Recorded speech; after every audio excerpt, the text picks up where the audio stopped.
말씀 마태복음 4장 1절부터 11절까지 말씀입니다.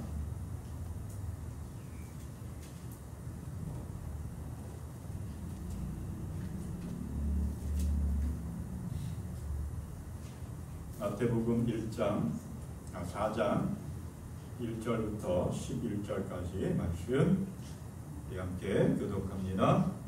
그때 예수께서 성령에게 이끌려 마귀에게 시험을 받으러 광야로 가사 40일을 밤낮으로 금식하신 후에 줄이신지라. 시험하는 자가 예수께 나와 이르되 네가 만일 하나님의 아들이거든 명하여 이 돌들로 떡덩이가 되게 하라. 예수께서 대답하여 이르시되 기록되었으되 사람이 떡으로만 살 것이 아니요 하나님의 입으로부터 나오는 모든 말씀으로 살 것이라 하였느니라 하시니. 이에 마귀가 예수를 거룩한 성으로 데려다가 성전 꼭대기에 세우고 이르되 내가 만일 하나님의 아들이거든 지어내리라 기록되었으되 그가 너를 위하여 그의 사자들을 명하시니 그들의 손으로 너를 받들어 발이 돌에 부딪히지 않게 하리로다 하였느니라. 예수께서 이르시되 또 기록하였으되 주 너희 하나님을 시험하지 말라 하였느니라.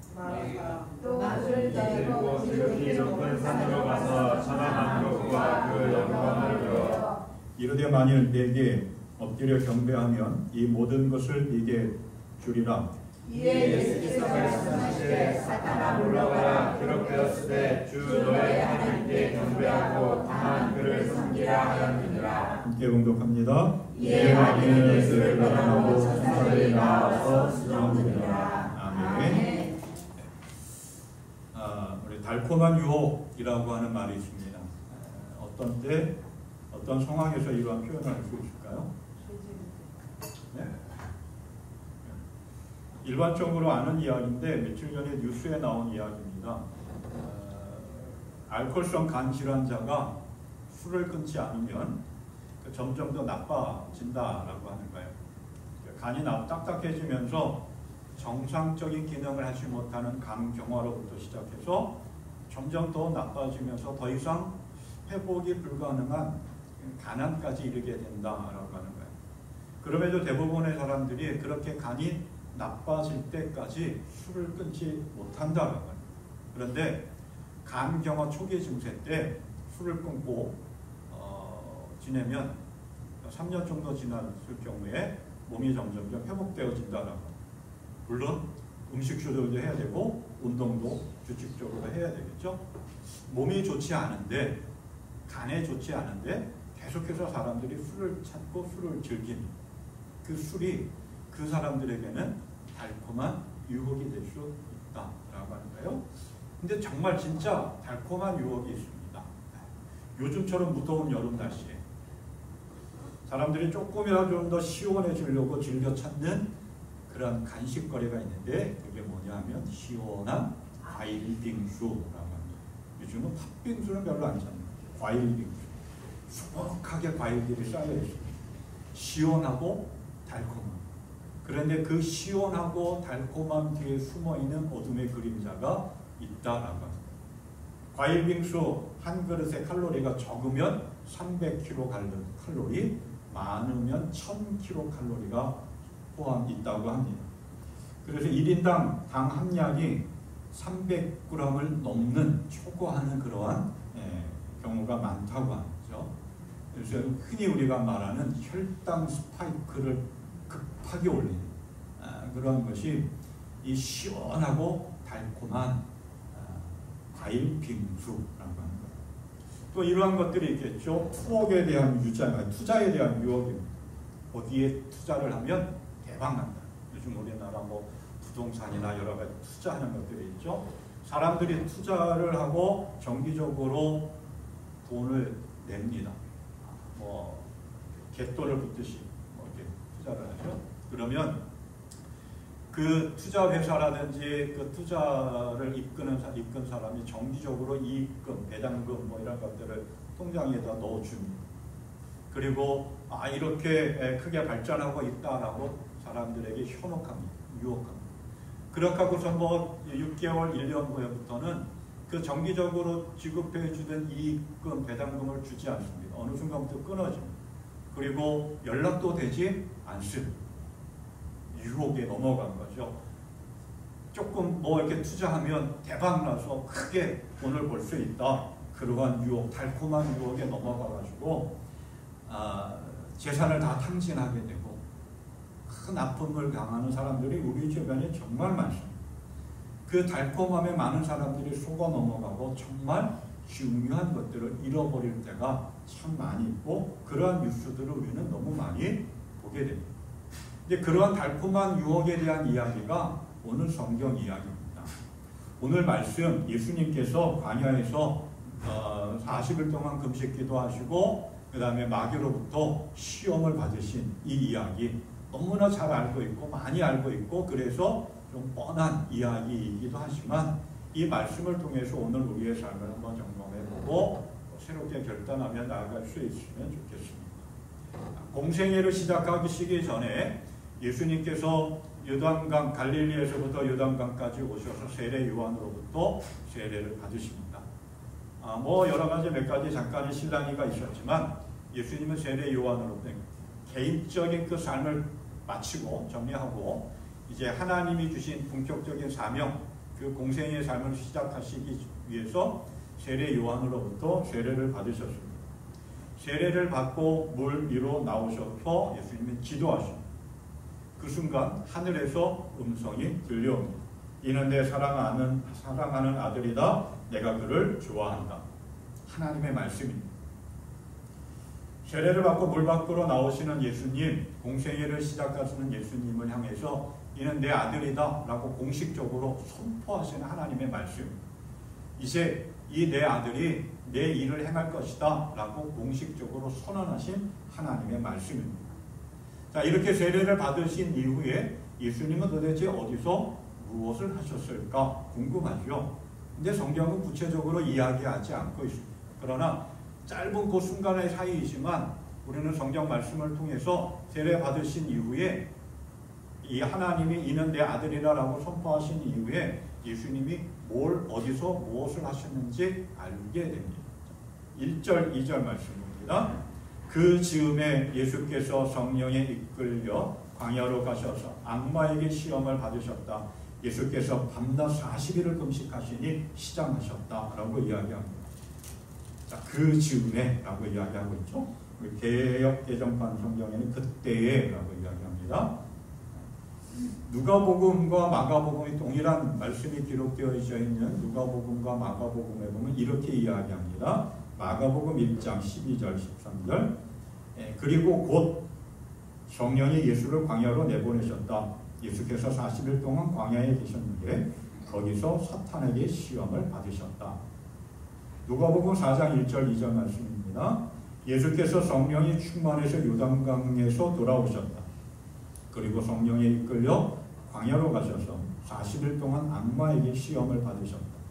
그동안 아무것도 잡수시지 않아서 그 기간이 다하였을 때에는 시장하셨다.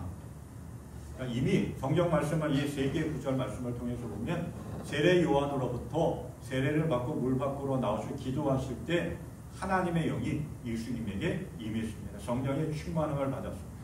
그리고 그 순간 바로 예수님은 광야로 이끌려 나아가셨습니다. 성령의 인도함을 따라 성령이 이끌려서 광야로 가셔서 뭘 했느냐? 40일 동안 기도하셨습니다.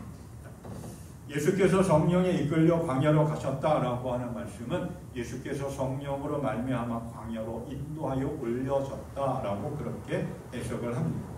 그러니까 세례를 받고 기도하신 예수님은 성령의 인도하심, 성령의 충만함을 받고 성령의 감동하심과 성령의 인도하심을 따라서 하나님의 뜻, 하나님의 계획에 따라서 광야로 가셨습니다. 그리고 광야로 가셔서 뭘 하셨느냐? 40일 동안 금식하며 기도하셨습니다. 오늘 성경에 보니까 예수님이 이렇게 이야기합니다. 40일 2절 말씀 40일을 밤낮으로 금식한 후에 줄이십니다. 40일 동안 예수님께서 금식하며 기도하셨는데 배고픈 줄 몰랐다라고. 그런데 우리가 경험해 봤을지 모르겠지만 40일까지는 아니더라도 열흘이나 일주일 동안 금식하며 기도할 때 한 이틀 정도 지나면 슬슬 배가 고파오기 시작하고 먹을 것들이 눈앞에 아른아른거리기도 합니다. 근데 예수님은 전혀 그렇지 않았다라고. 뭐 예수님은 특별해서가 아니라, 물론 특별하죠. 네. 그만큼 기도에 집중하셨다라고. 그래서 배고픈 줄 몰랐습니다. 근데 기도가 40일 동안의 금식 기도가 마칠 때쯤 돼서 시작하셨다. 배고픔이 몰려왔다라고. 그때 마귀가 예수님을 시험하려고 다가왔습니다. 어떤 성경을 보면 이렇게 해석한 것도 있습니다. 예수님이 40일 동안 금식하며 기도하고 광야에서 금식하며 기도할 때 마귀가 기다리고 있었다. 그때를 기다렸다라고 하는 거예요. 어떤 때, 약할 때, 연약할 때, 뭔가 부족함을 느끼고 마귀가 예수님을 유혹하려고 다가왔다라고 하는 거예요. 이 말씀을 통해서 보면 우리도 연약할 때, 뭔가 부족하다고 느낄 때, 뭔가 우리가 하나님을 바라보는 시선과 하나님을 향한 우리의 믿음과 마음이 좀 부족하고 흔들릴 때 마귀는 우리를 유혹한다라는 거예요. 그래서 베드로 사도가 이렇게 이야기했죠. 정신을 차리고 깨어 있으십시오. 여러분의 마귀인 악마가 오는 사자같이 삼킬 자를 찾아 두루 다닙니다. 믿음에 굳게 서서 악마를 대적하십시오. 마귀는 우리가 연약할 때, 의심할 때, 부족하고 느낄 때 유혹합니다. 그러기에 우리는 늘 깨어 있어 기도하며 어떠한 상황 속에서도 마귀의 유혹을 이길 수 있도록 배우고 확실한 일에 거하는, 굳게 서서 마귀를 대적하는 믿음의 삶이 되시기를 바랍니다. 성령의 충만함을 받은, 성령의 충만한 이 예수님은 성령의 이끌림을 따라서 광야로 가서 40일 동안 기도하시고 마귀로부터 시험을 받으셨습니다. 왜 예수님께서 공생애를 시작하면서 마귀로부터 시험을 받으셨을까? 어떻게 보면은 예수님이 일부러 시험을 받으신 것이라고 볼 수도 있을 것 같습니다. 그 근거를 신명기 8장 말씀과 연관져서 이야기합니다. 신명기 8장 2절 말씀. 너희가 광야를 지나온 40년 동안 주 너희의 하나님이 너희를 어떻게 인도하셨는지를 기억하여라. 그렇게 오랫동안 너희를 광야에 머물게 하신 것은 너희를 단련시키고 시험하셔서 너희가 하나님의 계명을 지키는지 안 지키는지 너희의 마음속을 알아보려는 것이었다. 하나님께서 이스라엘 백성들을 광야 40년 동안에 그 길을 걷게 하신 이유가 뭐냐? 훈련하고 시험하기 위해서다. 그 훈련하고 시험하시려고 했던 이유가 뭐냐? 너희가 하나님의 말씀, 하나님의 계명을 지키는지 안 지키는지 알아보려고, 너희 마음을 알아보려고 하나님께서 광야 40년 동안 이스라엘 백성들을 시험하셨다라고 합니다. 이 말씀과 연관져서 지금 40일 동안 금식 기도하신 예수님, 왜 예수님이 시험을 받으셨는가? 왜 하나님께서 굳이 예수님을 광야로 이끄셔서 마귀로부터 유혹을 받게 하셨는가? 예수님을 시험하기 위해서다라고 합니다. 그 속에 하나님을 향한 말씀을 지키려고 하는 마음이 있느냐 없느냐, 하나님의 뜻을 이행하려고 하는 그 마음이 있느냐 없느냐라고 하는 것을 시험하십니다. 알아보려고 하나님께서 예수님을 광야로 이끄셨고 마귀의 유혹을 받게 하셨던 것이죠. 오늘 우리들의 상황도 그렇습니다. 오늘 우리들에게 다가오는 마귀의 유혹, 우리들이 만나는 그 유혹과 시험들, 하나님이 우리를 연단하시기 위해서, 우리가 하나님을 정말 사랑하고 있는가, 우리가 정말 하나님의 말씀을 지키려고 하는 마음이 있는가, 그것을 알아보려고 하나님은 끊임없이 우리를 시험하고 또 연단하고 있습니다. 그래서 시험에는 크게 두 가지가 있다고 이야기하죠. 하나는 테스트입니다. 우리의 믿음을 증명하고 점검하기 위한, 공부하는 학생들이 그동안 공부한 것들을 어떻게 얼마나 알고 있는가 시험하듯이, 운동하는 선수들이 그동안 얼마나 훈련하고 또 얼마나 실력을 갖추고 있는지 시합을 통해서, 경기를 통해서 테스트하듯이 우리의 믿음을 증명하기 위해서 하나님의 테스트하는 시험이 있고요, 유혹이 있고요. 또 하나는 템테이션이라고 해서 우리의 신앙을 무너뜨리려고 하는 시험이 있습니다. 하나님을 향하여 나아가는 우리의 믿음의 발걸음을 못 가게 가로막는 시험. 마귀로부터 오는 것이고 궁극적으로는 나로부터 시작되어지기도 하는 것이 이 유혹이라고 하는, 넘어뜨리려고 하는 시험. 그렇다면 광야에서 예수님이 받으신 시험은 어떠한 시험이냐? 두 가지 다 복합적이다라고 저는 봅니다. 첫째로 마귀가 예수님을 시험하려고 했던 말을 보면은 이렇게 먼저 도전하죠. 네가 만일 하나님의 아들이거든, 네가 정말 하나님의 아들이라는 사실을 증명해봐라 라고 하는 시험, 테스트죠. 또 하나는 예수님은 하나님의 뜻을 이루시기 위해서 인간의 몸을 입고 이 땅에 오셨습니다. 그 하나님의 뜻을 이루고자 예수님의 사명을 하지 못하게 가로막기 위해서 마귀는 지금 예수님 앞에 와서 무너뜨리려고 합니다. 두 가지의 그 시험의 요소가 다 복합적인 거죠. 그 예수님이 받으신 시험 보면은 하나님의 허락하에서 주어진 거죠. 이 모습을 보면 누구와 연관이 될 수 있을까? 욥과 한번 생각해 보죠. 하늘에서 천상회의가 열립니다. 근데 마귀가 뒤늦게 왔어요. 하나님이 마귀에게 말하죠. 어디 뭐 하다 왔느냐? 그랬더니 뭐 두루두루 여기저기 살펴보고 왔습니다. 하나님의 말씀 마귀에게 이야기하죠.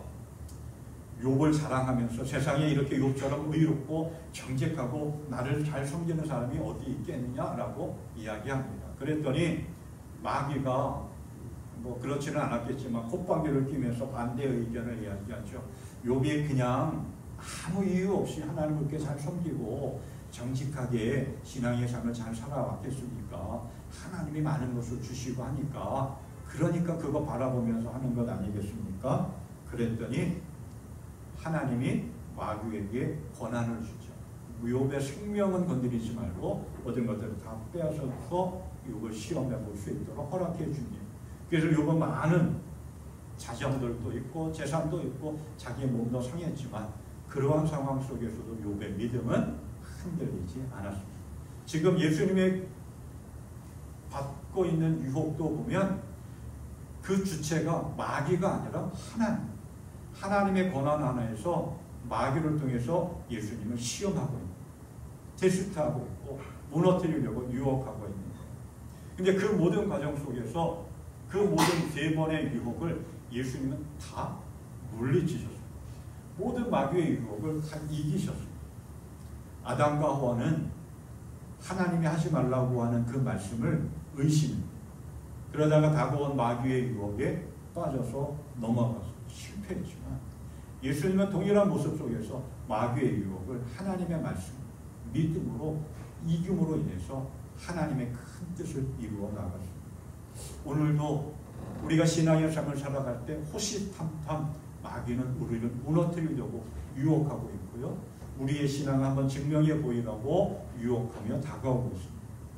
그때 우리도 예수님처럼 하나님의 말씀으로 우리의 믿음을 증명해 보이고 그 믿음으로 그것 또한 마귀의 유혹도 물리치고 이기는 자가 되는 복된 삶이 될 수 있기를 바랍니다.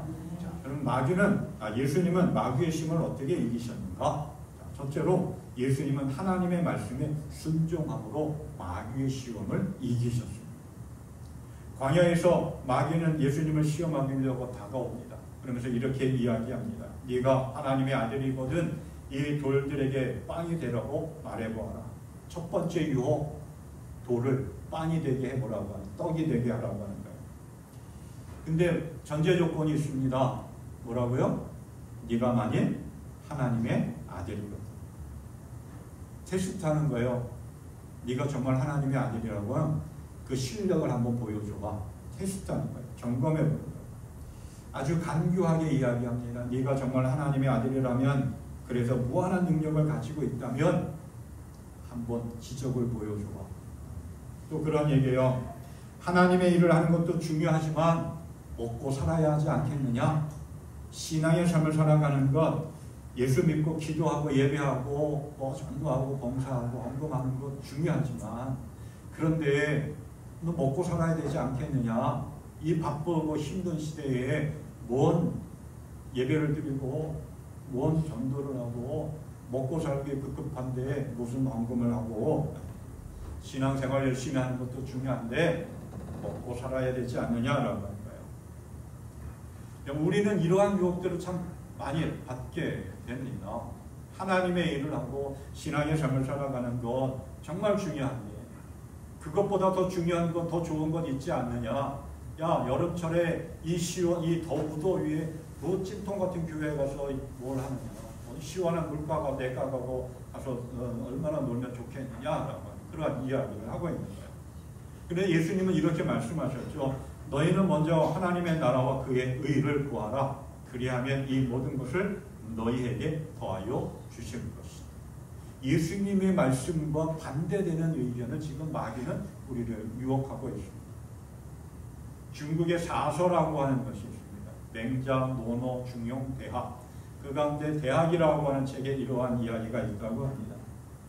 만물에는 근본적인 것과 지역적인 것이 있나니 곧 먼저 할 것과 나중에 할 것이라.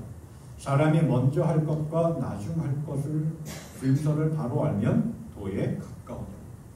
먼저 할 것과 나중에 할 것, 중요한 것과 그렇지 않은 것이 있다라고 합니다. 그 순서를 아는 것이 지혜라고 합니다. 예수님은 우리에게 먼저 할 것이 무엇인지 가르쳐 주셨습니다. 먼저 하나님의 나라와 그의 의를 구하라. 그런데 마귀는 먼저 할 것, 중요한 것 뭐가 있느냐? 먹고 사는 것이 중요하다는 겁니다. 그 유혹을 늘 마귀는 우리에게 합니다. 그러나 예수님이 뭐라고 말씀하셨느냐? 성경 말씀을 신명기 말씀 8장 말씀을 인용해서 8장 3절 사람이 먹는 것으로만 사는 것이 아니라 주의 입에서 나오는 모든 말씀으로 산다라고 하는 이 말씀을 인용하시면서 이렇게 말씀하셨죠. 사람이 빵으로만 살 것이 아니라 하나님의 입에서 나오는 모든 말씀으로 살 것이다. 빵으로만 살 것이 아니다라고 하는 거예요. 오직 떡 하나만 의존해서 살 것이 아니다라고 하는 거예요. 그거보다 더 중요한 것이 있다. 그게 뭐냐? 하나님의 말, 하나님의 입으로부터 나오는, 하나님으로부터 나오는 것, 그게 더 가치 있고 중요하다는 것. 사람이 삶을 살아가는 데 있어서 가장 필요한 것, 또 삶의 근거가 될 수 있는 것, 힘이 될 수 있는 것, 그걸 의식주라고 이야기하죠.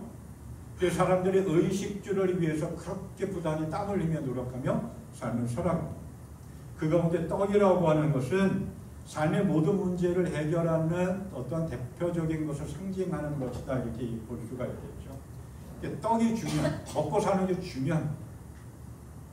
그런데 그 먹고 사는 것보다 중요한 것이 하나님이라고, 하나님 말씀이라고, 하나님의 손으로부터 나오는 것, 하나님의 은혜 가운데서 나오는 것.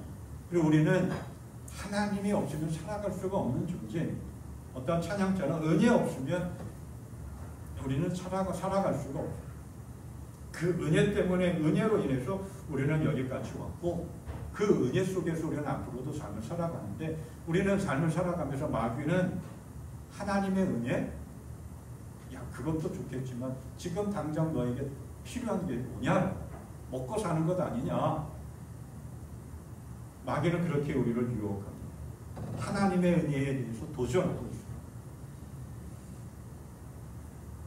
그러한 마귀의 유혹에 우리는 예수님처럼 이 세상에서 먹고 즐기고 살아가는 것도 중요하지만 정말 필요한 것은, 정말 중요한 것은 하나님이다.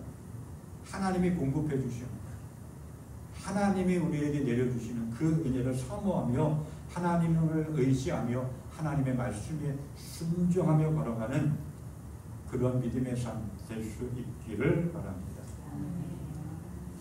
두 번째, 예수님은 마귀의 유혹을 하나님을 전적으로 신뢰함으로 마귀의 시험을 이기셨습니다.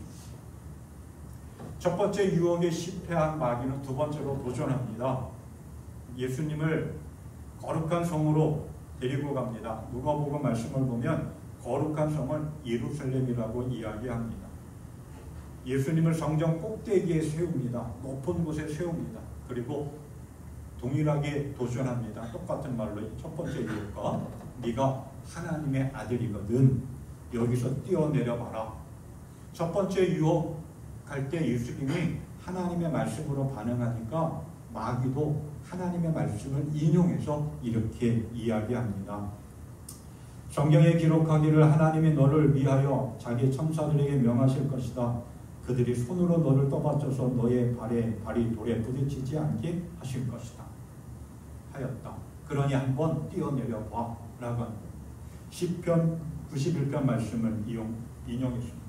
시편 91편 말씀. 그가 천사들에게 명하셔서 네가 가는 길마다 너를 지키게 하실 것이니 너의 발이 돌뿌리에 부딪히지 않게 천사들이 두 손으로 너를 붙들어 줄 것이다. 성경 말씀을 인용해서 마귀가 유혹하고 있습니다. 지금도 마귀는 우리를 하나님의 말씀으로 유혹합니다.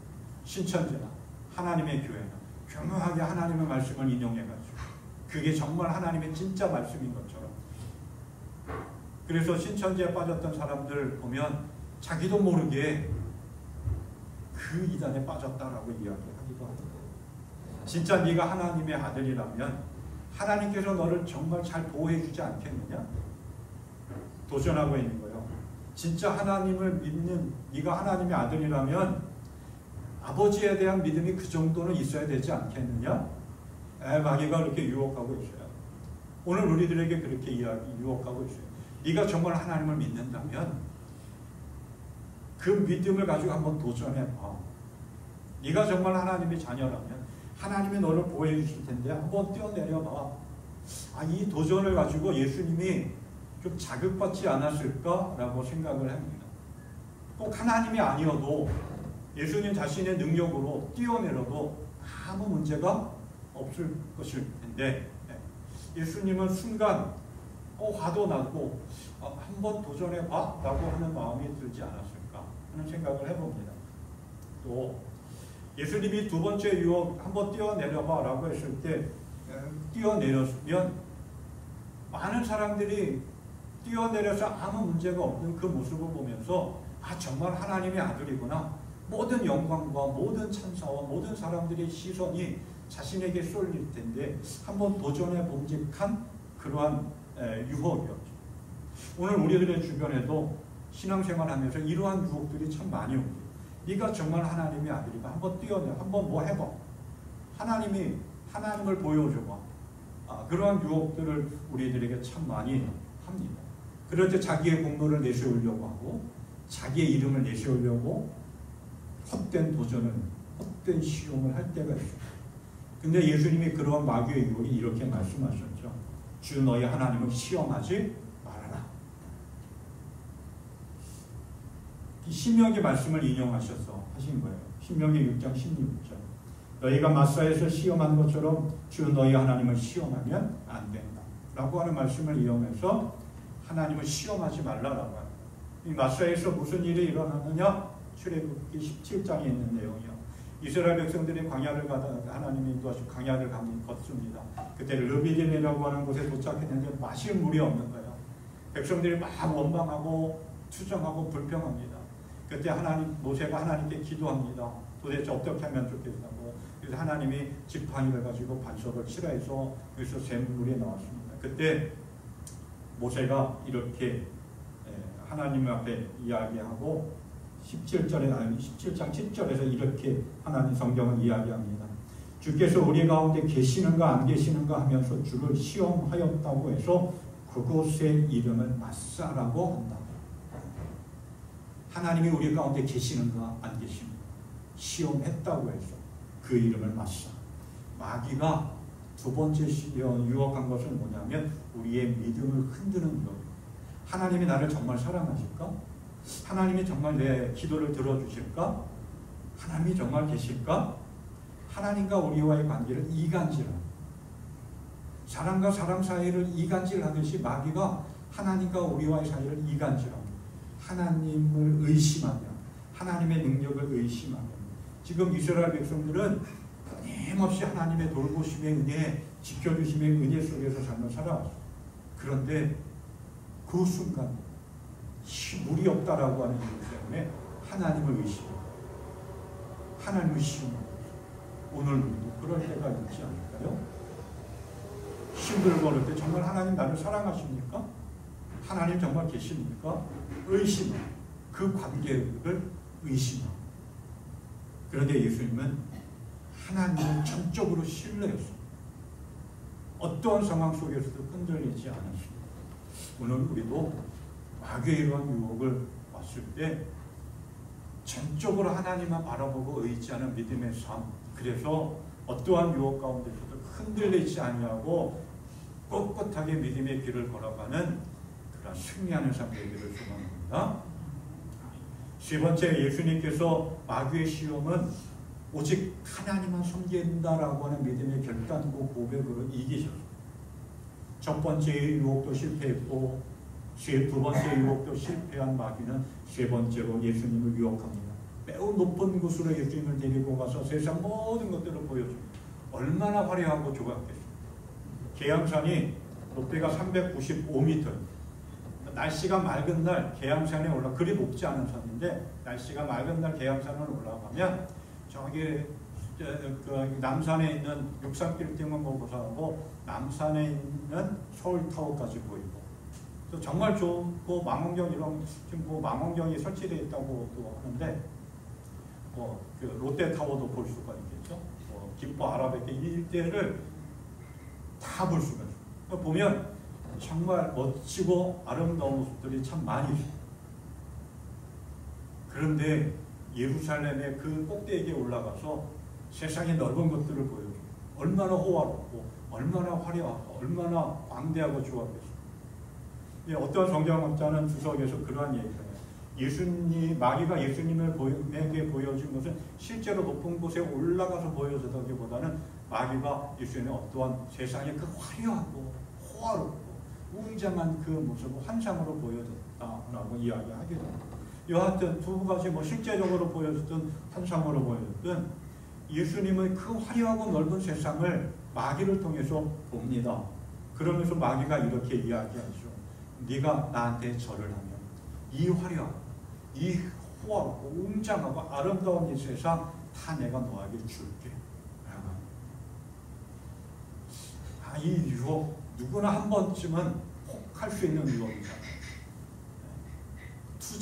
내가 여기서 투자하면 조금만 네가 나한테 투자하면 이 세상에 가질 수 없는 그 모든 것들 너한테 주고 너 나한테 좀 절하고 나를 잘 따르면 내가 세상에서 누릴 수 없는 권력을 너한테 주고 이러한 유혹들 우리가 얼마나 많이 받는지 마귀가 지금 그러한 유혹들을 예수님한테 하고 있는 거예요.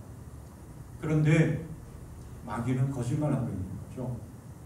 세상에 주인 행사를 하고 있는 거예요. 그리고 모든 것을 너에게 줄게라고 하는 것은 세상의 모든 것을 너에게 줄게라고 하는 말은 오직 세상의 참된 주인이신 하나님만이 할 수 있는 거예요. 그런데 지금 마귀는 거짓으로 예수님을 유혹하고 있어요. 거짓으로 우리를 유혹하고 있어요. 그러니까 마귀는 성경에 있는 말씀처럼 거짓의 앞장, 거짓의 앞 그대로 그것을 보여주고 있는 거예요. 그 마귀의 유혹에 예수님이 뭐라고 이야기합니까? 10절 말씀. 사탄아 물러가라. 성경에 기록하기를 주 너희 하나님께 경배하고 그분만을 섬겨라 했다. 사탄아 물러가라. 호통을 치는. 그러니까 어떤 분은 그렇게 해석해요. 얼마나 예수님이 짜증나고 신경질 났으면 화를 냈을까. 사탄아 물러가라. 좋게 말하지는 않았을 것 같아요. 호통을 쳤겠죠. 그러면서 예수님은 신명기 6장 13절 말씀을 인용해서 이렇게 말씀하신 거예요. 신명기 6장 13절 너희는 주 너희의 하나님을 경외하며 그분을 섬기며 그의 이름으로만 맹세하여 그 말씀을 인용해서 주 너희 하나님을 경배하고 그분만을 섬기라. 예수님을 유혹하는 마귀의 생각과 마음에는 지금 하나님은 없습니다. 자신만 자신에게 경배하라. 나한테 경배하면 너는 잘 먹고 잘 살 수 있어. 너는 호화롭게 살 수 있어. 자, 세 가지 유혹 다. 자, 산꼭대기 위에 올라가서 너 자신을 위해서 한번 뛰어내려고. 너 자신을 위해서 돌을 떡으로 바꿔. 세상의 넓은 모든 호화로운 것들을 보여주면서 너 자신을 위해서 나한테 절하고 너 자신을 위해서 이 많은 것들도 가져. 마귀는 자기만 생각하고 자신만을 위해서 살아가라고 하는 거예요. 그런데 예수님은 그런 마귀의 유혹을 단호하게 거부하고 물리치셨어요. 오직 하나님만 바라보고 하나님만 섬기겠다라고. 예수님의 마음과 예수님의 삶과 예수님의 생각 속에서 뭐가 가득했느냐? 하나님만 가득했습니다. 그랬기에 마귀의 그 유혹을 물리칠 수 있었던 거예요.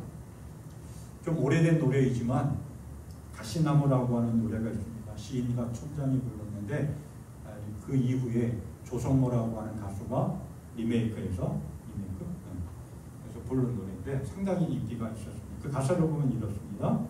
내 속엔 내가 너무도 많아 당신은 쉴 곳이 없네. 내 속엔 헛된 바람들도 들러 당신이 편할 곳 없네. 내 속엔 내가 어쩔 수 없어 어떤 당신의 쉴 자리를 뺏고 내 속에 내가 이길 수 없는 슬픔 무성한 가지나무 습관. 내 속에 내가 너무나 많아. 내 자신이 너무나 꽉 차서 하나님이 들어올 자리가 없다라고 하는 거예요. 근데 예수님은 자기 자신보다는 하나님을 먼저 생각했고 하나님의 생각으로 가득했고 그래서 오직 하나님만 섬기겠다라고 고백하고 선포한 거예요. 여호수아서 24장 말씀을 보면 여호수아가 이스라엘 백성들의 고별 설교를 합니다. 그러면서 마지막에 이렇게 이야기합니다. 나와 나의 집안은 주를 섬길 것이다. 오직 하나님만 섬기겠다라고 하는 그 믿음의 고백. 오늘 우리들에게도 그 믿음의 고백이 필요합니다. 그런 말이 있습니다. 꽁 잡는 게 매. 또 뭐로 가도 서울로만 가면 된다. 수단과 방법을 가리지 않고 성공하기만을 추구한다. 성공하는 것 좋죠. 그런데 그 성공을 하면서 자기의 이름을 내세우려 하고 또 크게 성공한 사람들을 부러워하고 그러한 사람들의 뒤를 따라갑니다.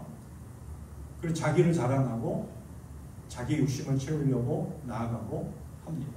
근데 이러한 모습이 세상 사람들의 모습들만 있느냐라고 합니다. 오늘 믿음의 삶을 살아가는 우리들도 그렇고 교회도 그렇고 우리의 신앙도 그런 것 같습니다. 뭔가 크고 화려한 것, 성공했다고 숫자 누름에 빠져있고 그리고 그런 것들을 추구하면서 그런 것들을 성취하고 크게 되어지고 성공했다라고 자기 이름을 내세우고 자기 비법을 지금 이야기하면서 하나님의 영광을 가리우고 하나님의 뜻을 앞세워서 자기의 뜻을 나타내고 성취하려고 하는 세상의 사람들, 오늘 우리 신앙의 모습들이 정말 많이 주인 행세하려고 하는, 내가 주인 행세하려고 하는 모습들이 정말 많이 있는 오늘 이 시대에 마귀가 그렇게 유혹합니다. 너를 위해서 하는 거니까 괜찮아. 나한테 한번 절 한번 꾸벅하고 다 가져. 내가 다 줄게. 그러나 예수님은 그러한 상황 속에서 자기 욕심을 채우지 아니하고 오직 내 그 속에 하나님이 가득했기 때문에 나는 어떠한 상황 속에서도 하나님만 섬기겠다. 하나님의 뜻을 위해서 나는 삶을 살아가겠다라고 고백하고 결단하면서 마귀의 유혹을 물리치셨습니다. 오늘 우리도 하나님의 말씀을 붙잡고 오직 하나님만 바라보며 마귀의 유혹을 이기는 승리하는 삶 되기를 소망합니다. 오늘 말씀을 통해서 몇 번 이야기했지만 이 시험이, 이 유혹이 예수님에게만 받는 유혹이나 어떤 특별한 사람만 받는 유혹이나 시험이 아니라 우리 모든 사람들이 받을 수 있는 유혹이고 시험입니다. 그러면서 말씀을 준비하면서 이런 생각도 해봤습니다. 지금 마귀가 나한테 이러한 유혹을 하고 있습니다. 물론 지금도 하고 있겠죠? 나는 어떻게 반응할 수 있을까? 쉽게 넘어가요. 그러니까 예를 들어 야, 너 나한테 한번 절하고 나한테 나를 숭배하면 내가 사람들 많이 보내주고 돈도 많이 보내주고 또 교회도 크게 해줄게. 그렇게 유혹하면 그러면 안 돼 라고 하지는 못할 것 같아. 어떤 타협점도 있지 않을까. 근데 여기까지 오는 그런 과정 속에서 정말 하나님의 은혜였던 것 같아요.